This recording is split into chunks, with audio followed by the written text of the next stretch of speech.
Today, new year, same old problems.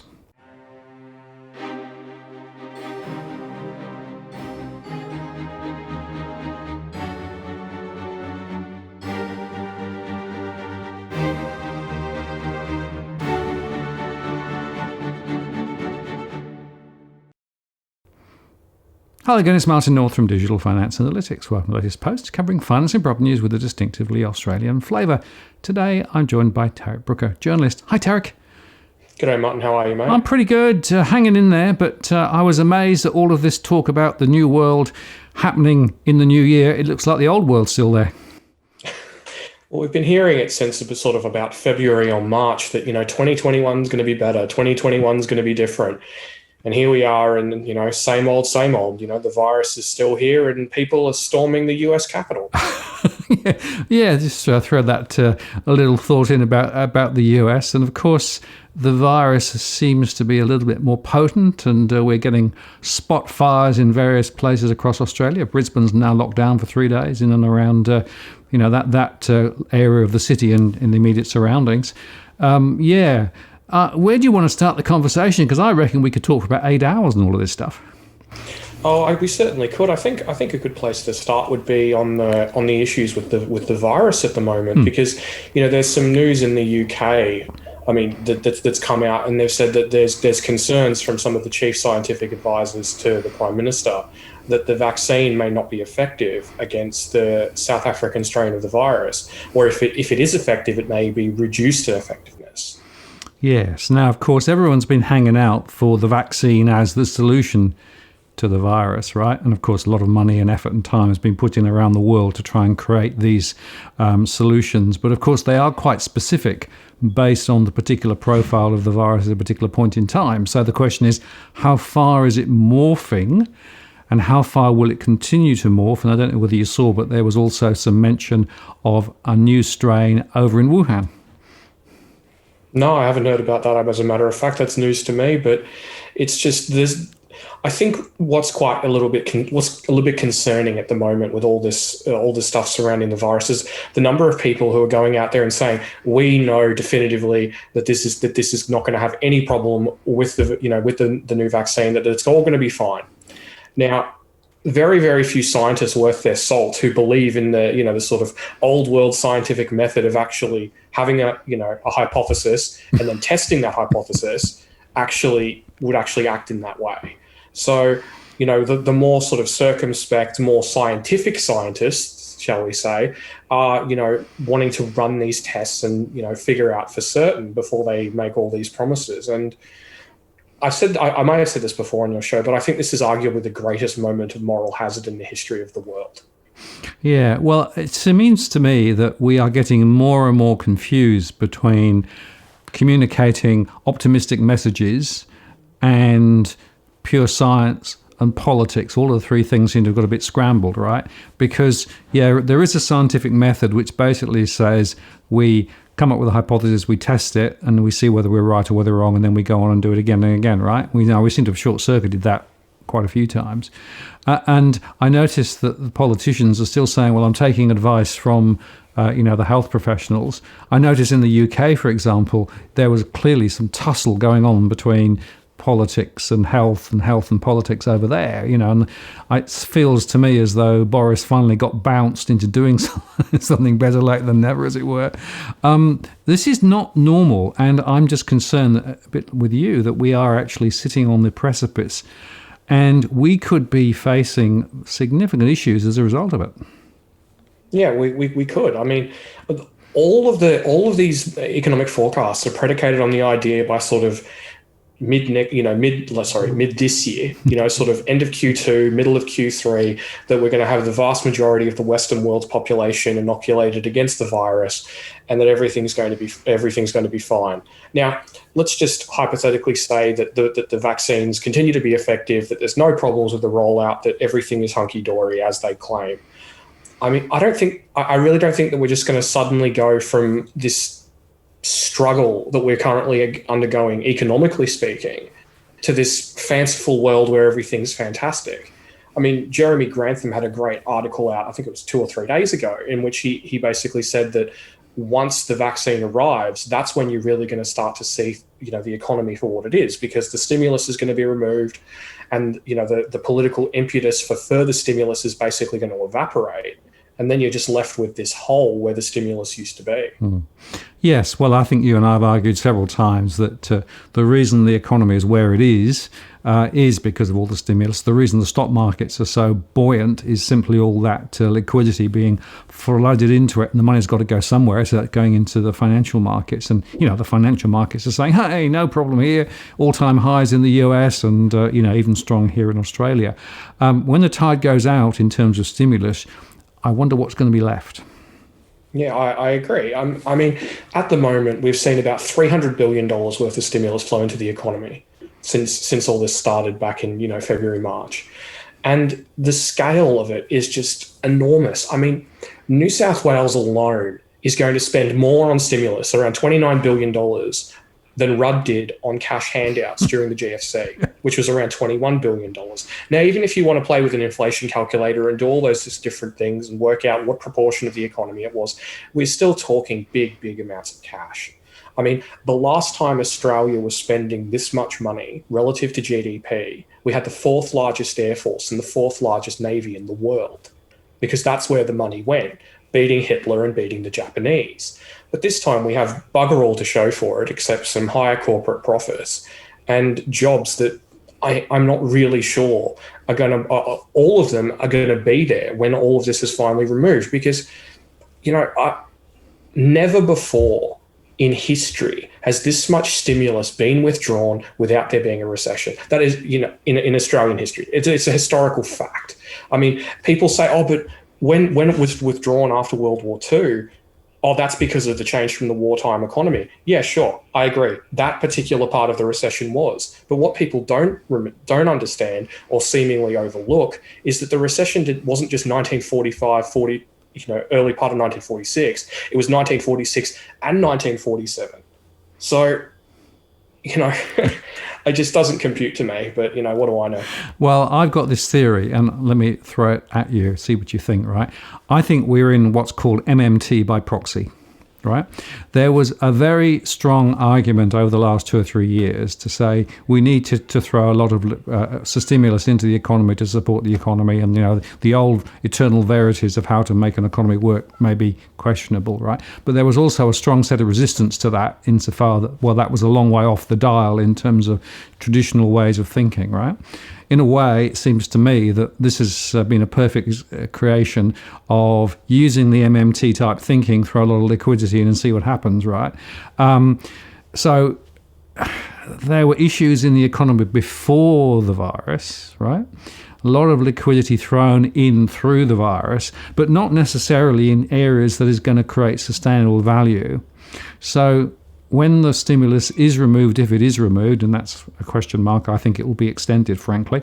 I can't see how it cannot be without significant economic damage. We're in this new world where effectively we'll look back and think, actually, we've been MMT'd. To take a whole load of petrol and throw it on the fire, I really think that this entire sort of last, say, 9 months has really, really screwed things up for the MMT people, to be completely honest with you. Not because it's shown that it doesn't necessarily work, but more the fact that it's shown what governments will do when they have it. Yep. Rather than taking MMT and turning it into a universal basic income, which is designed to be tapered using taxation, or using it towards building nation building infrastructure, we've just thrown it at corporations. We've thrown it at retail, and that's all we've done with it. Rather than doing all the things that MMT advocates talk about, like building social housing, building transport infrastructure, hospitals, schools, etc. That's not what's happened. So in a lot of ways, they've really done a great job completely discrediting the idea of MMT working in the real world. Not because it's impossible with sort of real, ideal governance, but when you have real world governance with people like, say, Scott Morrison or Donald Trump or Mitch McConnell or Boris Johnson, it doesn't work. Well, that's exactly the point I was trying to make, right? Which was there are two elements to the MMT. The first is you can't think of a government balance sheet the same way as a household balance sheet. It is okay to effectively borrow, et cetera, and it is sustainable to do that if you actually structure it right? So, well, we're certainly borrowing a lot, so that's proven, and interest rates are really low, so it's not costing us an arm and a leg yet.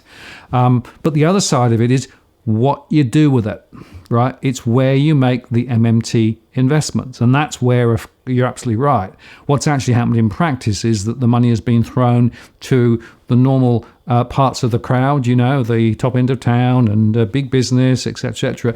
None of it is actually investment for the long term. We've discussed this before, but it's worth underlining again. None of this is really investing, laying the foundation for a new, better economy into the long term, or as you say, UBR, whatever it is. So we've got actually the worst of two worlds, because we actually have all the debt, but we don't have the potential growth impact of the structured investments that were actually the other part of MMT. So I agree with you. I think it's sort of, like I said, MMT by proxy.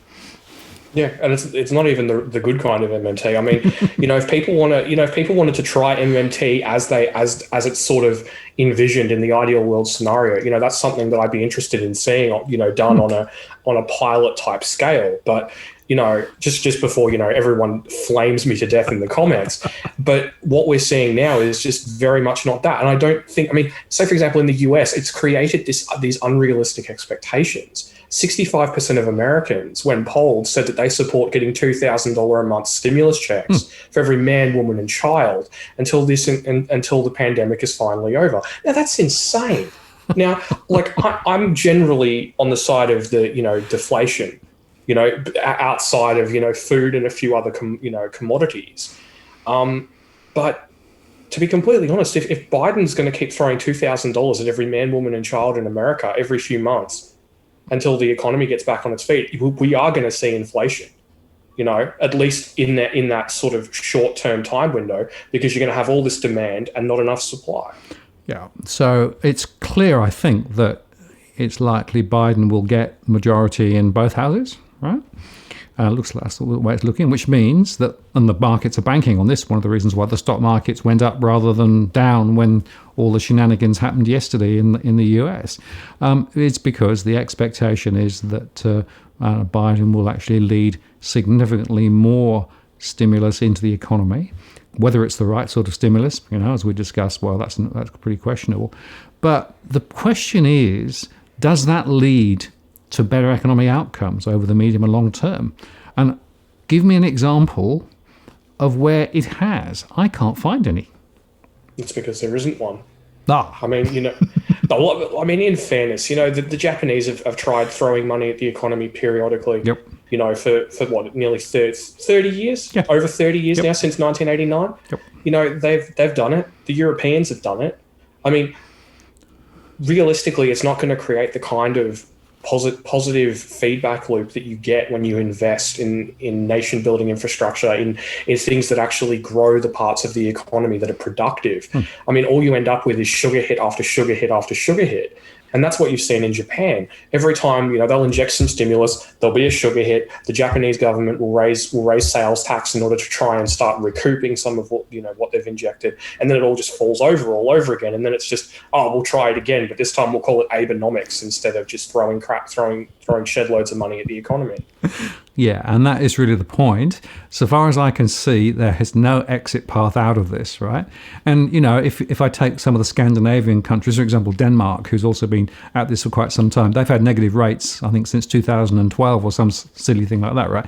Now they've got a mortgage rate of 0% for 20 years. Well, how weird is that, right? We are in a situation where some of the standard assumptions around the way the economy work is really being questioned. And I still worry about whether we actually really understand the implications of what we're doing here, because what we've really done is we've actually taken the fundamental view of how markets work and, capital should go to areas where it can actually create more returns, all those sorts of things. None of that exists anymore.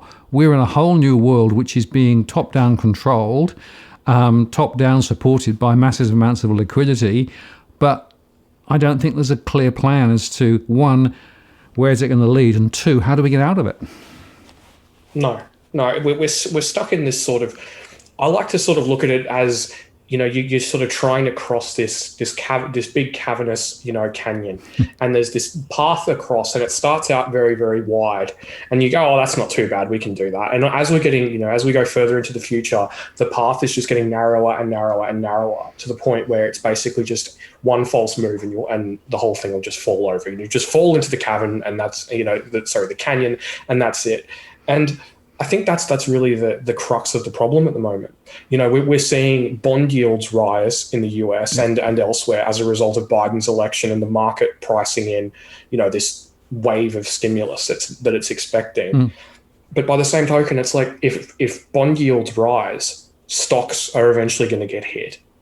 Borrowing costs are going to rise for companies and for sovereigns, and then you're going to have a debt crisis.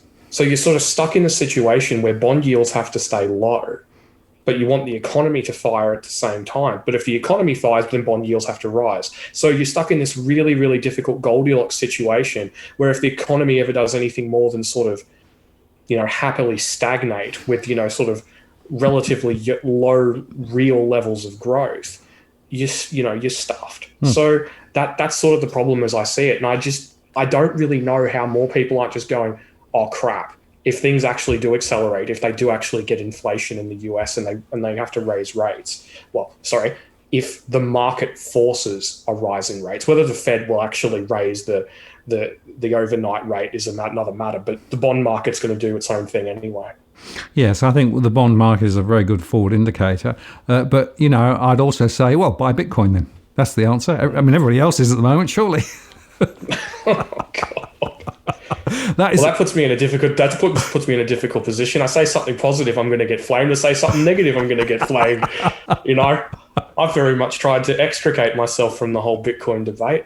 No, it's just emblematic of where the market's at more broadly, though, isn't it? It is, and that's the point. I mean, if you look at the Bitcoin price, it's gone very, very high again, of course, and will continue probably for some time, right? We know a few things. We know that a lot of people who got those government checks put it into Bitcoin, right? So there were a lot of new investors.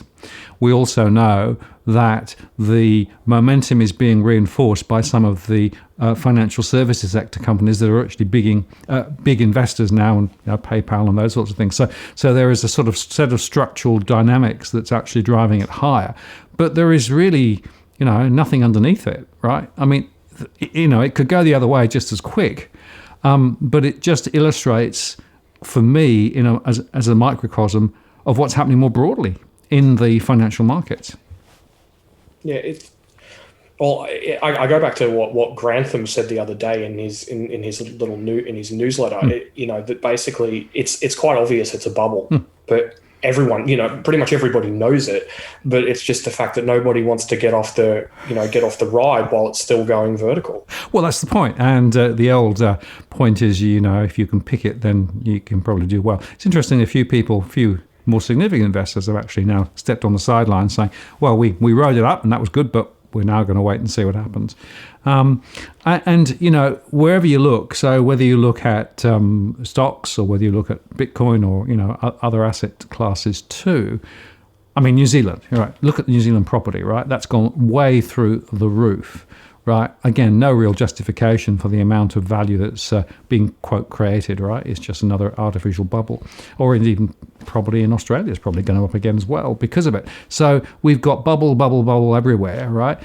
But we have lost that linkage to the economic fundamentals, right? Because normally stock prices have some linkage to future earnings. Well, that's blown out the window, right?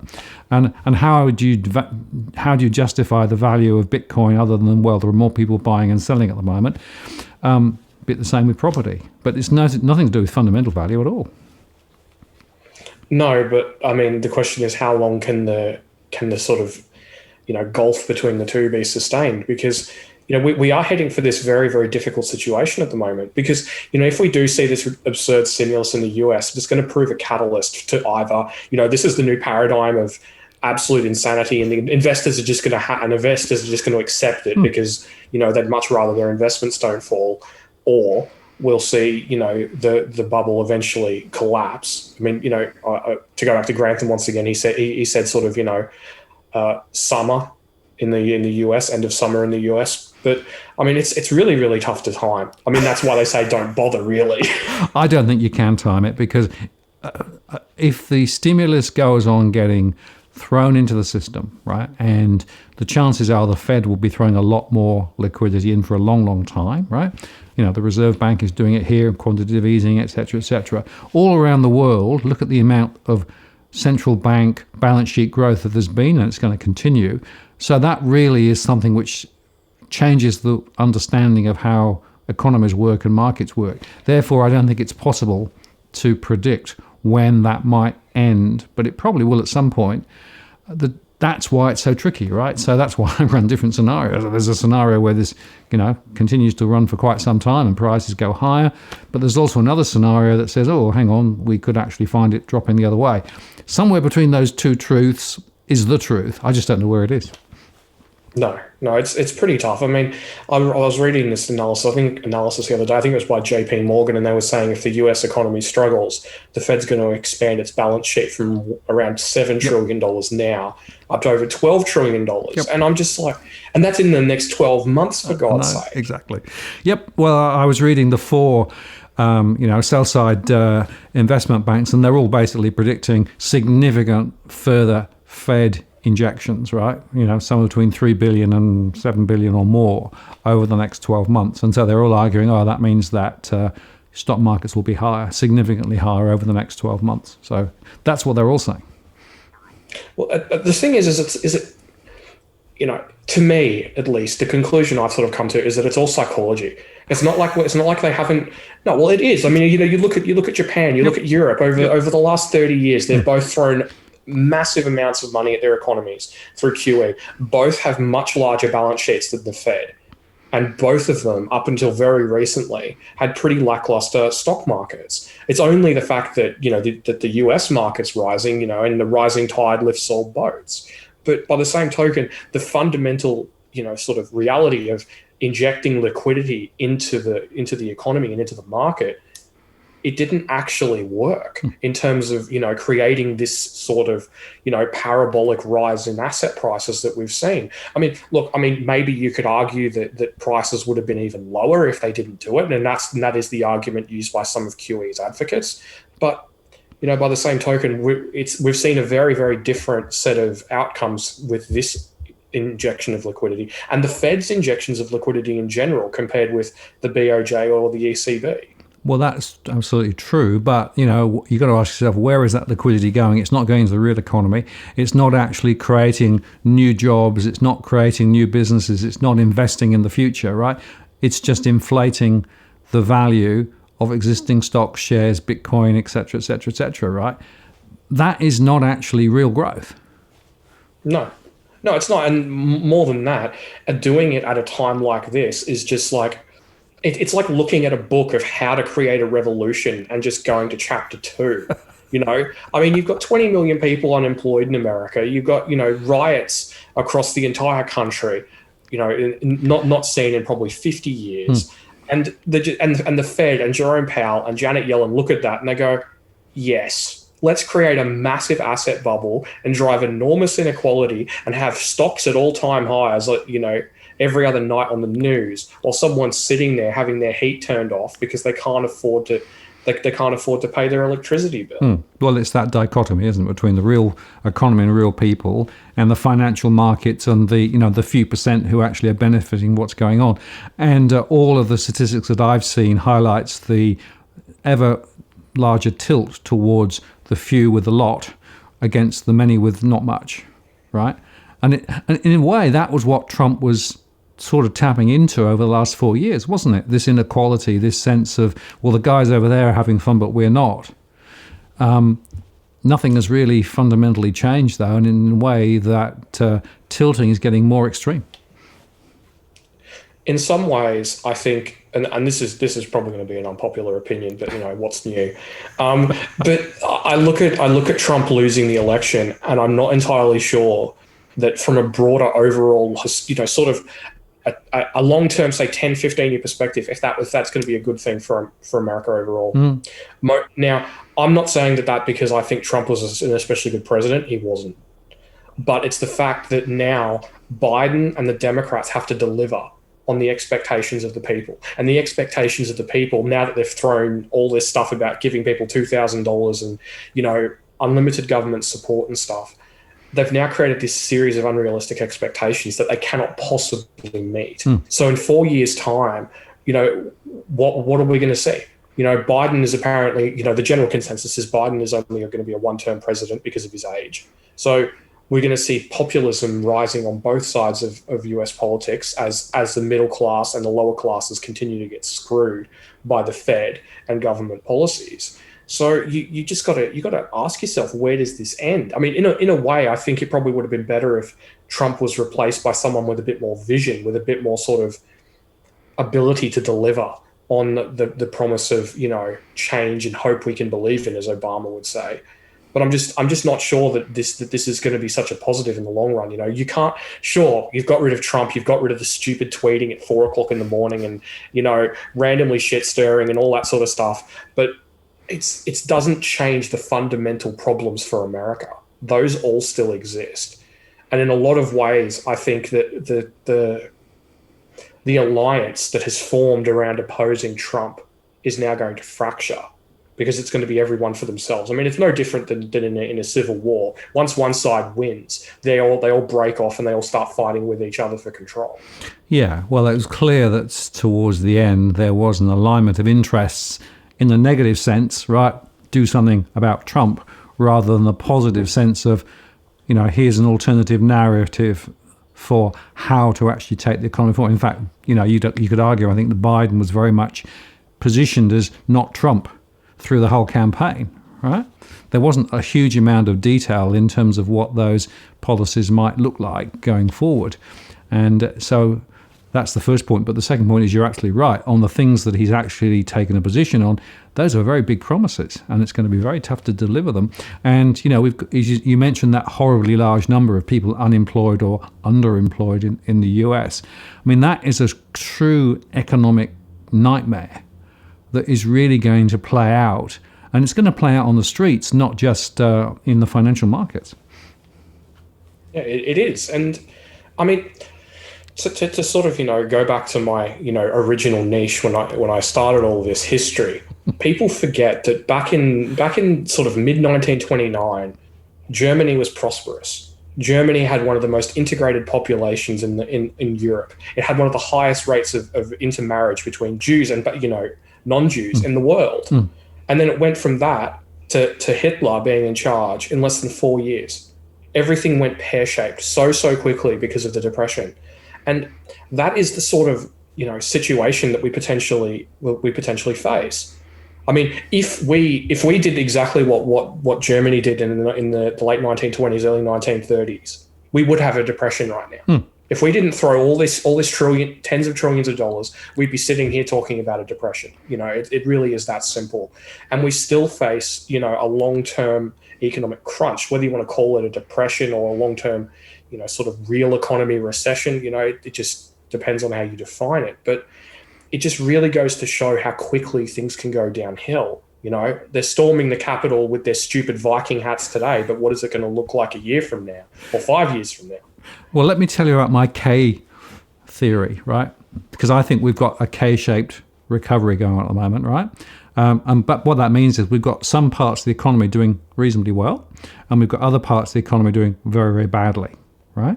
Now, the part of the economy that's doing reasonably well are people who've got money invested in stocks and shares, money invested in property, et cetera, and quite a few of them are actually saying, well, I don't think my job got hit by the COVID over the last 9 months to a year. I'm fine, So they're doing quite well, right?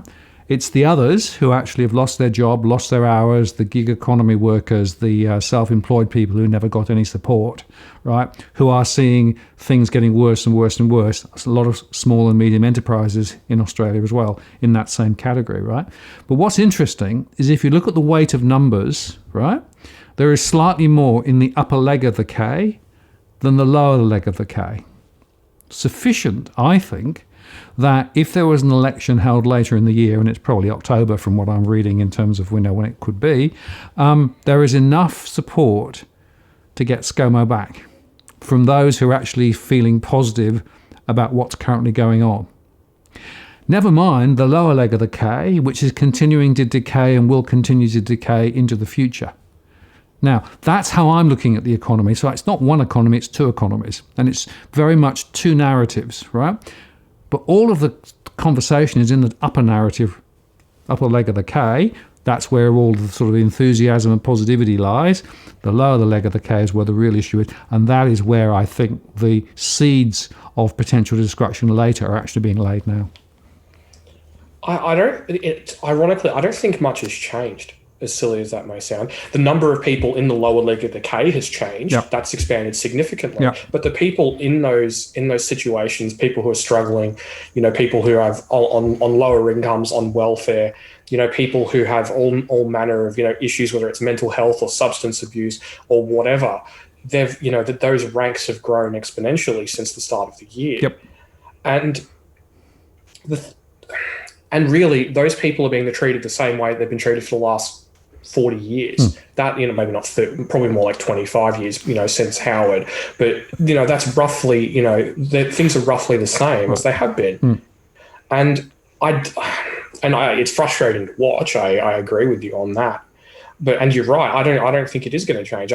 Realistically, unless Labor come up with some great, Kevin 07-esque plan to win the election, or change leaders and just find a different niche to appeal to voters, I think you're probably right. I think it is definitely Scott Morrison's election to lose.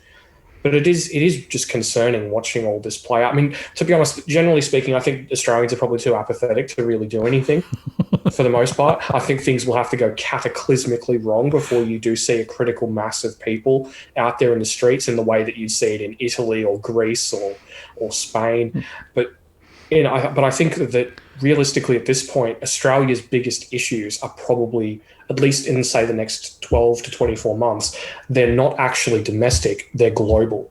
Because for the next say, 12, 24 months, they're going to be throwing so much more stimulus at the economy that it's not really going to, we're not really going to see a super large downturn. Because at the end of the day, even if we do start to see the beginnings of a downturn, as you say, they're just going to throw more money at it, and because they have the scope for it. But if we do see, financial market jitters return, as many predict they will, sometime later this year, whether it's the northern hemisphere summer or whether it's later in the year, then that could really, hit things for six. I mean, and then only that, but there's also the issue of rising bond yields as well. If we do start to see bond yields really take off and the RBA gets forced to raise interest rates, oh God, that'd be fun. Yeah, I don't think that there's a huge amount of likelihood of that in the short term, but who knows with all of the stuff that's going off in the US at the moment. But I guess my point would be that with those two camps, as it were, right, what's really interesting is that in my surveys, I even see confidence levels very different in those in the upper leg and the lower leg, right? And the asset distribution is very different in the two legs. So you've still got this, well, let's call them underclass for something to call them, right? The people who are effectively doing it tough, have always done it tough, are doing it even tougher now, right?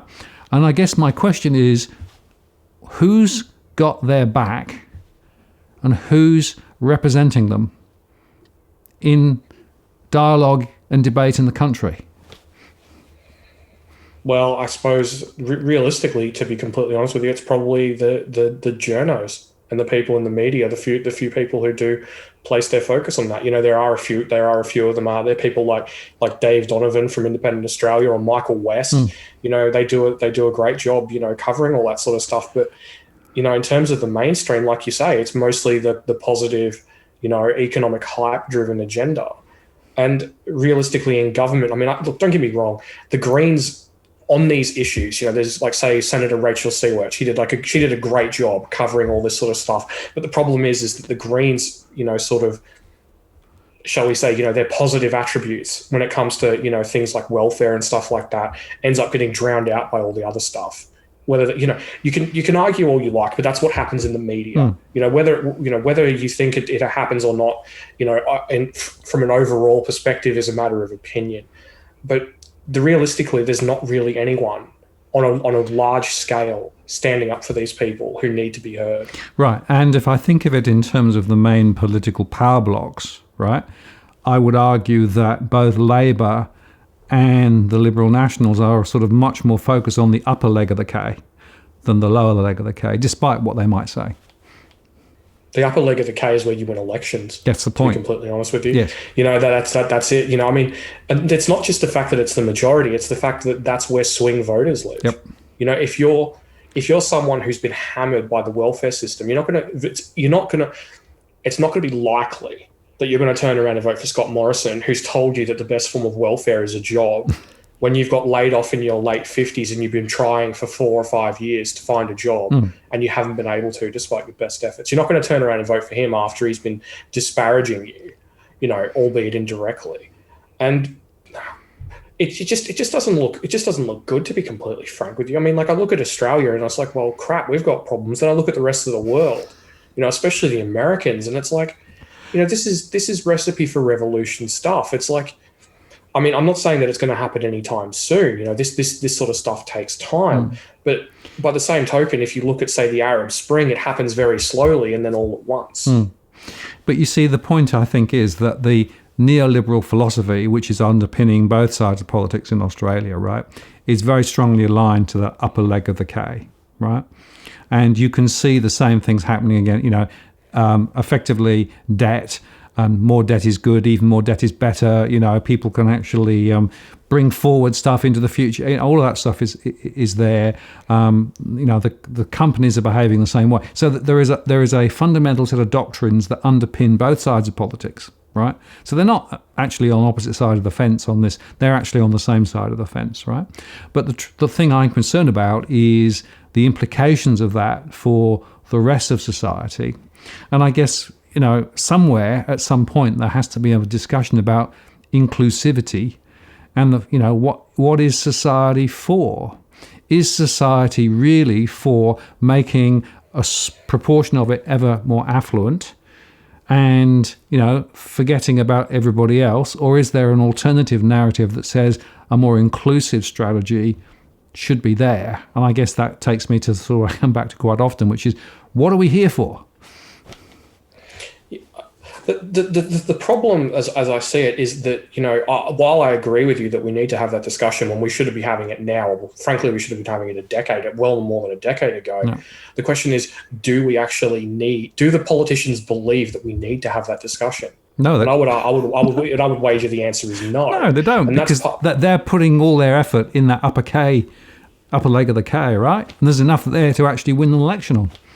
Yeah, but that's the problem. It's going to keep going like that. I mean, realistically, the issues that we're experiencing now is probably the US, say 15, 20 years ago. We're starting to see the same similar problems, the unemployed being neglected, an explosion in the number of homeless people, all these issues that the US was experiencing in the sort of late 90s, early 2000s, we're starting to experience now. And, they didn't do anything there. And eventually you ended up with a Trump. And the same thing's going to happen here. I mean, you've already got voters who feel disenfranchised, who turned around in the last couple of elections and voted for Clive Palmer or Mark Latham or Pauline Hanson, and people are angry. And and this is one thing that frustrates me about elements of the media sometimes. They look at it and they go, oh, people voted for Palmer or for Latham or for Hanson because they're racist. Look, sure, racist people exist out there. Absolutely. That's true. No one's going to dispute that. But a lot of people voted for them because they're angry, because they feel like the Liberal Party and the Labor Party don't represent them, their views, their their interests. And that's something that is really, needs to change. And I think that's something that the Liberal Party and the Labor Party really need to keep in mind going forward. I think they've probably got this next election cycle that they'll get through that just fine. But after that, if this sort of K-shaped recovery continues and people continue to feel disenfranchised, it's ripe for a third party populist to step in and just wreck the political spectrum as we know it. Yeah, it certainly could well be, a significant disruption later. Let me sort of reflect on something else. I came to Australia in 1995, right? I came from the UK, having lived there previously. And when I came to Australia, I was amazed at a couple of things. Firstly, that they actually had a joined up transport system so that the ferries actually connected with the buses that connected with the trains, right? In the UK, that had died years and years ago, so that the public transport system was nowhere. The other one was more egalitarian here. There was more of a sense of, shared community, shared values, right? And what I've seen over that, past 20 years or so is those things which I think made Australia significantly different and positively so get degraded and degraded and degraded. So effectively we've followed the path of the UK or the US to the point where we're seeing this bifurcation that I'm talking about now, right? So unfortunately, that is the journey that we're on, which suggests that the outcome is going to be somewhat similar to a Boris Johnson in the UK or a Trump in the US. Yeah, I would imagine so. I mean, I think that compulsory voting will probably and preferential voting will probably help to keep things more towards the middle, relatively speaking. But it is definitely going to become complicated quite quickly if you see a third party populist rising through the ranks because of the way the Senate works. And you could very quickly see third party populist, taking the balance of power. But one thing I've always looked at Australian society ever since I was a kid, this is sort of, 25 years ago now, I remember thinking to myself how different it was to sort of how humans have lived historically. Most civilizations, the vast majority of them, are extremely unfair. They're largely feudal, aristocratic, hierarchical societies defined by your birth. And I always thought, isn't it great that Australia is different? Isn't it great that, that we've got social mobility, we've got all these different things. But, now I look at things and I just think that things really that different. And and that really does make me wonder sometimes that, humans do sort of tend to accept that type of society, accept that type of life. And I just wonder that, say, especially in the US, have we just been worn down to the point where we're just going to turn around and go, oh, well, this isn't that great, but, I've got my $2,000 check and, things could be worse. So, yeah, I'll just deal with it. Well, that's right. And my worry, again, is a bit like yours, that perhaps we are more willing now to accept poor quality compromise outcomes rather than actually taking a stance and taking a position that actually has the potential to create, more value for more of society later. But it comes right back to my key question is, what is society for? What is this whole thing about, right? Because is it really about the concentration of value to a small part of the community, or is it to maximize the benefit of the total community, right? Because those two things are pulling in very different directions. To be honest, I think what we need to do is ban political donations and give politicians enormous pensions for life under the condition that they never work again unless they work for a non-profit organization. That's what I'd like to see, to be completely honest with you. I don't care if it costs us $5 billion a year in poly pensions.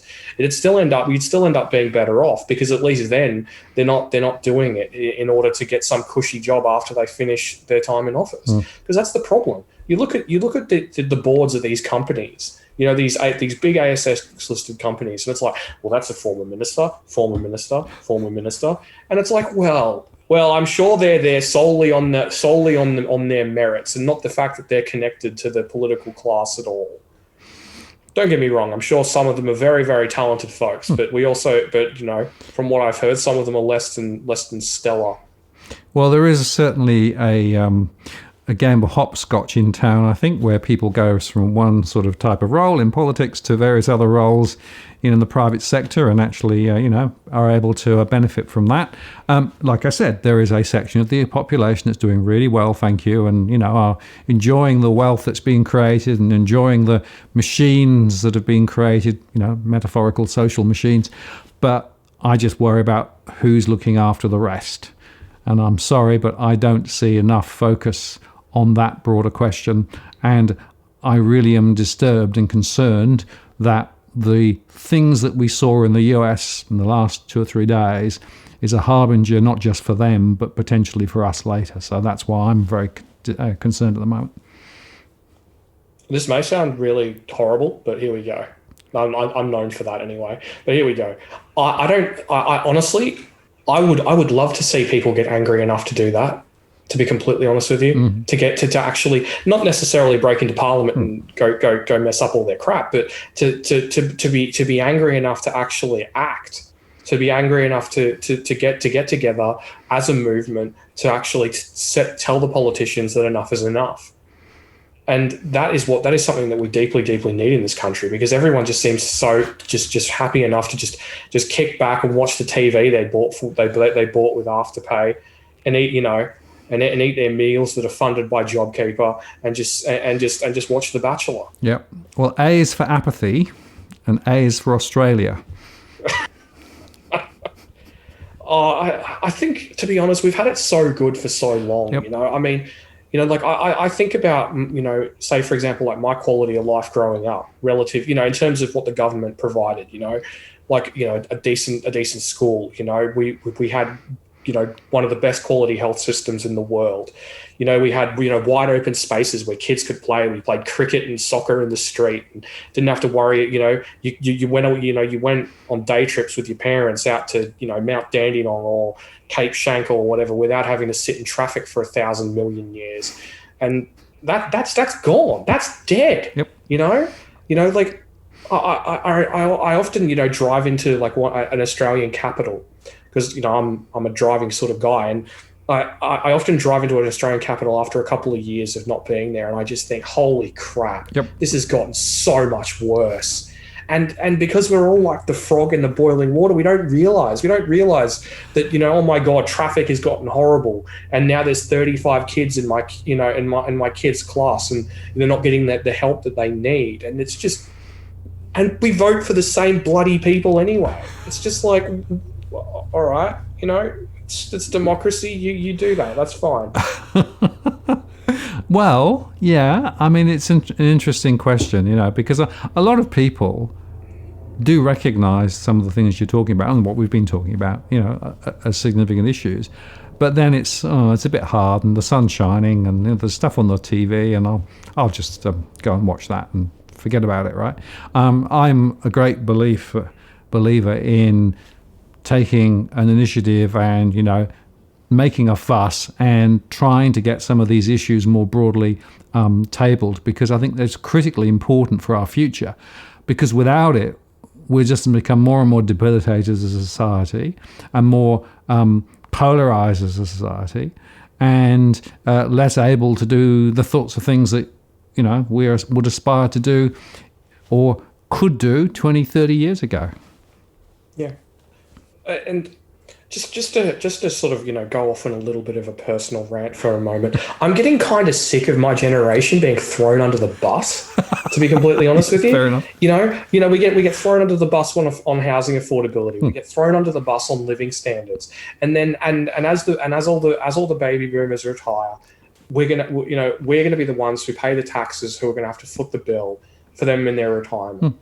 And it just, I mean, like my dad used to work in finance back in the 80s.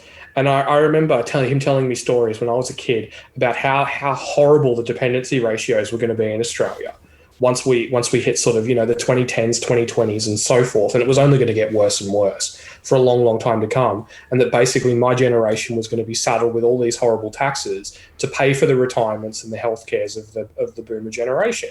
And here we are. We've known this is coming. My dad was a finance guy. I can only imagine that this has been common knowledge at Treasury for 30 years, and we've done nothing. Well, there's an intergenerational report that's done every few years, right? And it's been calling out this stuff for at least 15 to 20 years. Right? Yeah, exactly.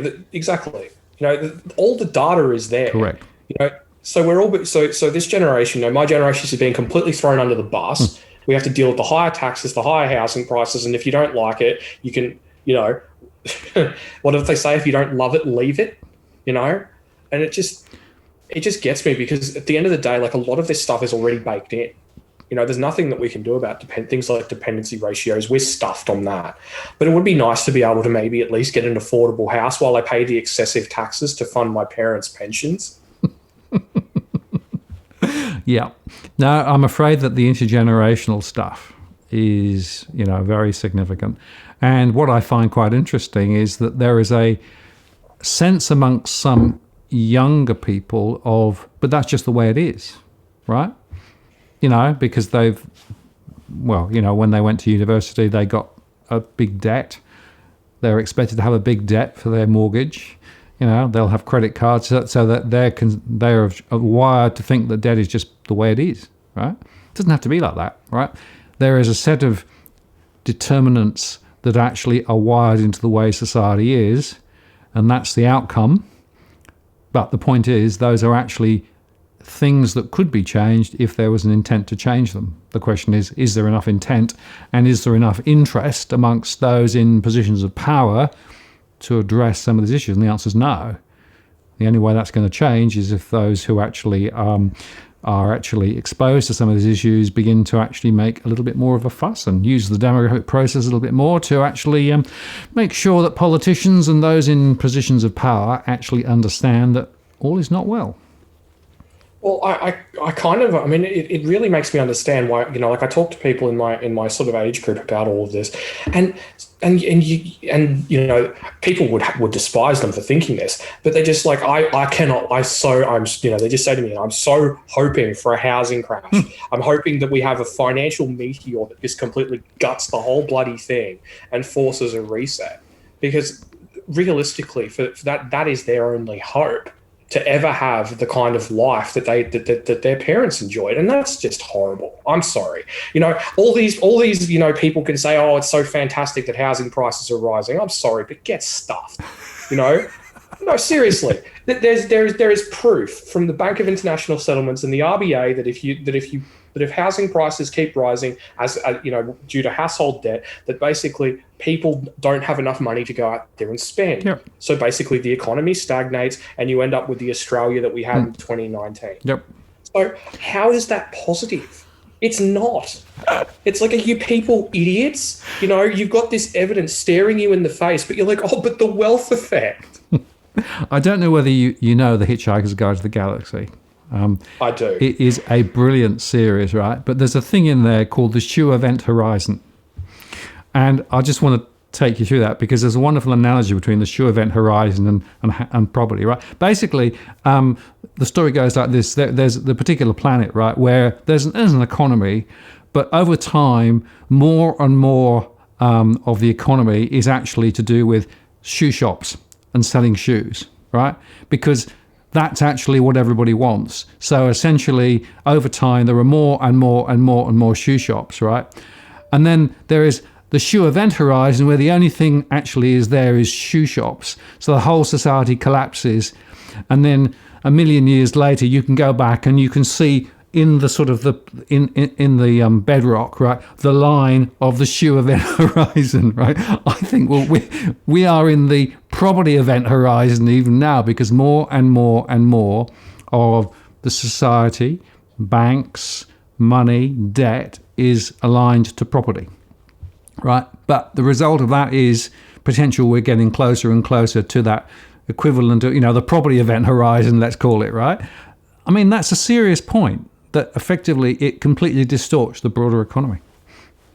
It does. And one of the things that gets me is that one of the reasons why household debt hasn't completely exploded further into the stratosphere is because we've seen low turnover volumes and low levels of first home buyers buying properties over between sort of after the end of the Rudd First Homeowners Grant and probably last year. And now we're seeing this big rise in the number of first home buyers and people buying properties again, particularly in the December quarter. And I just look at it and I think, okay, we're already at 121% of household debt to GDP. And I just think to myself, okay, let's say hypothetically, the government does get their big uptick in first home buyers, that we see a similar proportion of the first home buyer population run out to buy property like they did during the Rudd Homeowners Grant. Household debt is going to go through the roof. we're going to further kneecap our economy, and all these people who are going to be having these enormous mortgages, that they, especially the people who go in there and they can only just about service it. What's going to happen then? On one hand, you're going to have an economy with the lowest rates in history, where rates can't go any lower over the long term. Maybe we'll get negative rates that go a little bit lower for a short period, but rates will eventually rise at some point in the next 20 to 30 years of these people's mortgages. And on the other hand, you've got the highest household debt, by then probably the highest household debt level in the world, and evidence from some of the preeminent authorities on these types of things, like the Bank of International Settlements, that's going to kneecap your economic growth. It's just it sounds like a recipe for ritual Japanese economic suicide. Just well, except much more slowly. Yeah, exactly. Right. Over decades, it's just slow motion. Exactly right. Look at Japan. Well, no, but that is precisely the point. And so the issues we're talking about underscore the fact that this is a long, slow thing that we're in the middle of, right? And I know the virus is in the middle of it, and that's creating some immediate issues. But underlying it, you've got all of these structural issues that are actually still there and are still, frankly, eating away at the heart of our economy and, frankly, society. And that is where the focus should be, in my view, in terms of trying to deal with some of the broader issues, rather than, frankly, throwing every bit of stimulus at just short-term support for the economy on the hope that somehow it magically gets beyond the next election. Well, that's it, isn't it? But that's what we're doing around the world, though, isn't it? Yep. It's like, I think it was Jeffrey Gundlach, the Bond King, or the Bond King who rivals Steve Van Meter. I'm not sure who he'd say was the Bond King, but anyway, like he was saying, that all this money you're throwing at the economy, will it boost nominal GDP? Sure it will. Of course you will. People are out there they're going to go out with their $2,000 stimulus checks or $2,000 a month or whatever it is, and they're going to go out and they're going to buy stuff, of course. But is that actually going to create long-term economic growth? No. It's going to create a great short-term sugar hit. Maybe it'll save some jobs in the short term in the process, but it's not laying a foundation for the future. No. It's just more debt. That's exactly right. And the foundation for the future, as we've said on a few past occasions, is the critical question. I think at the moment that's probably the biggest gap from a policy perspective that we got in Australia and around the world. And frankly, unless that does get addressed, we're going to continue to see more and more negativity ultimately. So, same old. What we saw last year, we'll see this year and probably the next year or two. But at some point, chickens are going to come home to roost. Yeah, I agree. And I do wonder, just when exactly that is going to occur, because there is a fiscally conservative streak here in Australia, even in the Labor Party. They were talking up their stimulus about raising revenue through, ending, franking credit cash refunds and, negative gearing and all that sort of stuff, and, recouping some cash for the Treasury. But I do wonder how much longer we're going to sort of see this impetus here in Australia to continue to throw money at the economy, because there's already disquiet in the Liberal Party room. They'd love to get rid of all this JobKeeper and all this other stuff. Look at what they did for $200 million with robo debt, for God's sake. JobKeeper's costing more than that every couple of days, maybe every week. No, well, that's true too. Yes. Well, there is, I think, some interesting polarization going on, but I suspect that the short-term plan is next election. We'll worry about it after that, right? That's where it is. Oh, definitely. Yeah. It's all about the next election. Yep. If they can have JobKeeper, the ideal, I think, would be if they can have JobKeeper still on. Say they extend it for 6 months. They have the election in, say, sort of mid-August. They've still got JobKeeper on. Everyone still thinks it's hunky-dory. ScoMo's going to support me till kingdom come. Then they've got another 3 years to just figure it out, or just or unwind it, or even just cold turkey. That's it. Thanks for all the fish, and then just and then they've got 3 years after that for the economy to rebound. Thanks for all the fish is, of course, Hitchhiker's Guide to the Galaxy. Yeah, it is. I think that's probably the message for today, folks. If you really want to know about what's going on, read Hitchhiker's Guide to the Galaxy. It's probably one of the most brilliant books ever written.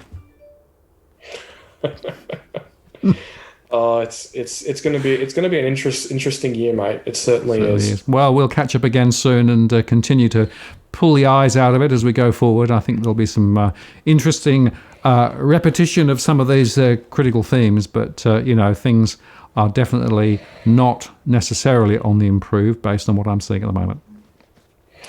No, unfortunately not. We'll just have to wait and see exactly how it is when we finally pull back the curtain and see the how the mighty Oz is actually faring.